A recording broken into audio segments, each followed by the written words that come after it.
Laju timnas Indonesia U23 yang sedang melesat bak Magnum Saber di anime Let's and Go kini menemui rintangan yang sangat berat di babak 8 besar Piala Asia U23. Marcelino Ferdinand CS memang berhasil menghindari Jepang, tapi mereka justru mendapat lawan yang lebih berat, yakni Korea Selatan U23. Meski demikian, skuad Garuda Muda dikabarkan tetap percaya diri menatap laga ini. Kegelisahan justru muncul di hati kecil sang pelatih, Shin Tae-yong, karena laga ini membuat dirinya harus menghadapi tanah kelahirannya sendiri. Lantas, bagaimana STY dan Indonesia menghadapi situasi ini? Namun sebelum kita bahas, jangan lupa subscribe dan nyalakan loncengnya agar tak ketinggalan konten menarik dari Starting Eleven. Tanpa sedikit pun niat meragukan komitmen Shin Tae-yong terhadap timnas Indonesia, di lubuk hatinya yang paling dalam pasti ada sedikit keraguan. Bagaimana tidak, lahir dan tumbuh di Korea Selatan, Shin Tae-yong dikenal sebagai pribadi yang patriotik. Beberapa pihak pun meyakini bakal ada rasa dilema ketika menghadapi negaranya sendiri. Apalagi pelatih yang sempat jadi bintang iklan kopi instan itu memiliki banyak memori dengan persepak bolaan Korea Selatan. Shin Tae-yong bahkan pernah mengabdi untuk timnas Korea Selatan, baik sebagai pemain maupun pelatih. Dalam sejarahnya, Shin Tae-yong mempunyai 23 penampilan bersama timnas Korea Selatan dalam medio 1992 hingga 1997. Sedangkan sebagai pelatih, STY tercatat pernah 4 tahun menangani tim berjuluk Taeguk Warriors itu. STY bahkan sempat mempersembahkan 1 gelar EAFF pada tahun 2017 lalu. Pelatih berusia 53 tahun itu pula yang mencatatkan sejarah apik di Piala Dunia 2018.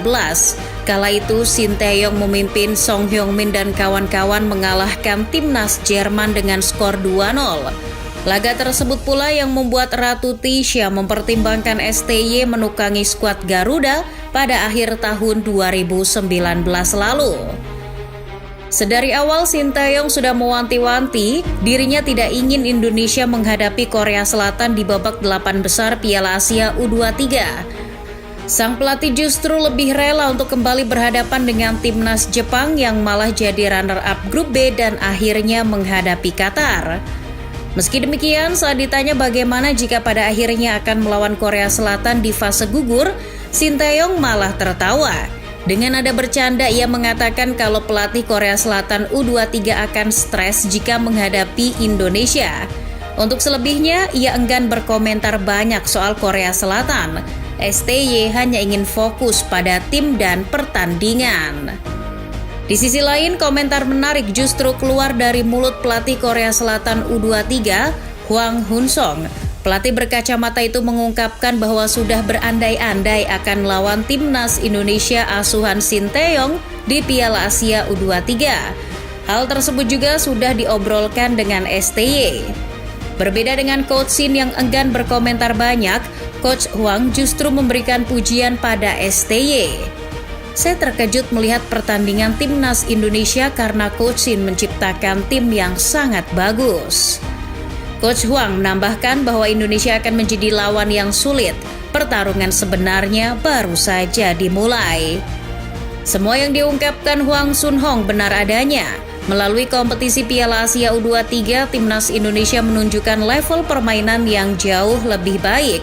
Bahkan ini untuk kali pertama Garuda Muda melaju ke putaran final Piala Asia U23 dan langsung mencapai perempat final.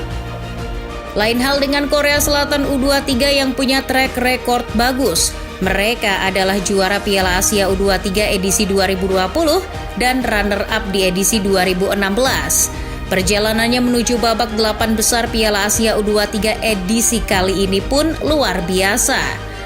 Skuad racikan Hwang Sun-hong menyapu bersih 3 pertandingan di fase gugur. Jepang pun tak berdaya dibuatnya. Meski ini jadi kali pertama Indonesia menghadapi Korea Selatan di Piala Asia U23, STY ternyata sudah berkali-kali menghadapi Coach Hwang di level klub. Coach Hwang bahkan jadi pelatih kedua yang paling sering dihadapinya setelah Park Hang-seo. Coach Shin tercatat sudah 12 kali menghadapi Coach Hwang kala dirinya masih berkarir di Liga Korea bersama Songnam Ilhwa.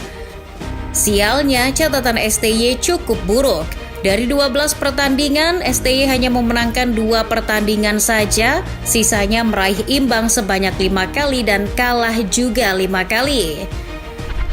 Tapi kan itu dulu, kini yang dipimpin adalah tim nasional. Bersama Indonesia, STY biasanya mengusung skema 3 back.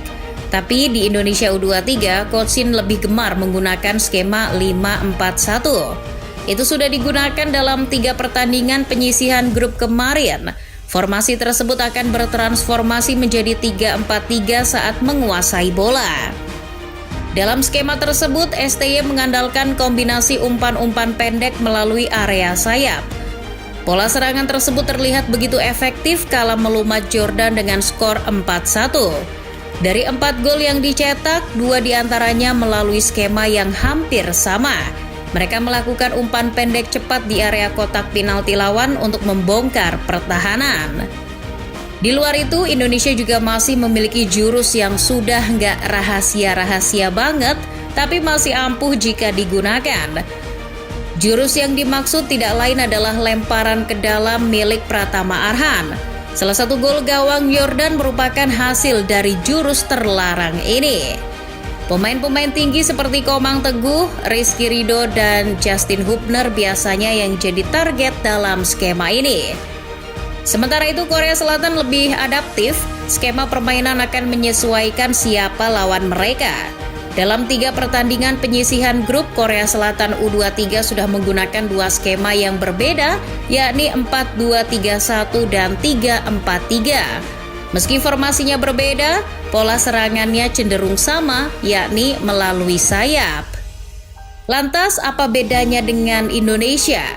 Jika Garuda Muda mengandalkan kombinasi umpan dan pergerakan tanpa bola, maka Korea Selatan lebih mengandalkan kemampuan individu tiap pemainnya. Pemain sayap akan mendobrak lini bertahan dengan kontrol bola yang bagus sebelum melepaskan kipas. Walaupun terlihat superior, pemain Korea Selatan ternyata mudah panik. Hal ini jadi sorotan ketika menghadapi Cina U23.